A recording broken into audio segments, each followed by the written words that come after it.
Hi అండి. అందరూ ఎలాగున్నారు friends? బాగున్నారండి? నేనైతే చాలా బాగున్నా. ఇదైతే మధ్యాహ్నం 1 గంటకి తీసిన వీడియో అండి. ఇప్పుడైతే అప్లోడ్ చేస్తున్నా. దయచేసి ఒక లైక్ ఇవ్వండి.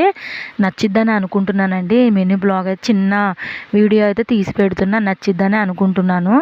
మీ అందరికీ పచ్చడి కానీ నచ్చితే చిన్న లైక్ ఇవ్వండి. అలాగే కొత్త వాళ్ళు ఎవరైనా చూస్తున్నట్టయితే చిన్న సబ్స్క్రైబ్ అయితే చేసుకొని చిన్న కామెంట్ అయితే పంపండి. ఇదైతే చూపిస్తున్నాను కదండి. పచ్చడి అయితే మీకు చేసే చూపించలేదు. నేను తర్వాత వీడియోలో మళ్ళీ చూపిస్తానండి. ఇదైతే చాలా బాగుంటుంది. పొద్దున సొరకాయ కూర అయితే చేశానండి. అదైతే నాకు అంతగా ఇష్టం ఉండదు. అసలు ఇంతవరకు తినలేదన్నమాట. పిల్లలకి మా ఆయనకైతే పెట్టేశాను. నేను ఒక కోడిగుడ్డు ఉంటే నేను ఇలా ట్రై చేసుకొని అయితే తింటున్నాను. చాలా బాగుంటుందండి ఇలా ట్రై చేస్తే. మీకు నిమ్మకాయ వేసే చూపిలే కానీ నిమ్మకాయ అయితే వేసుకొని తింటున్నా. చాలా బాగుంటుందండి. మీకు కూడా కావాలనుకుంటే నేను నెక్స్ట్ వీడియోలో అయితే చిన్న మినీ బ్లాగ్ అయితే చేసి పంపిస్తానండి.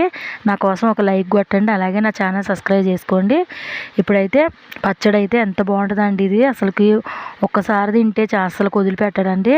మా పెద్దమ్మ వాళ్ళ కూతురు నేర్పించింది అనమాట నాకు ఈ పచ్చడి. సూపర్గా ఉంటుందండి వేడివేడి అన్నంలో. మా అన్న రేషన్ బియ్యం కదండి, అంతంత మాత్రమే ఉంటుంది.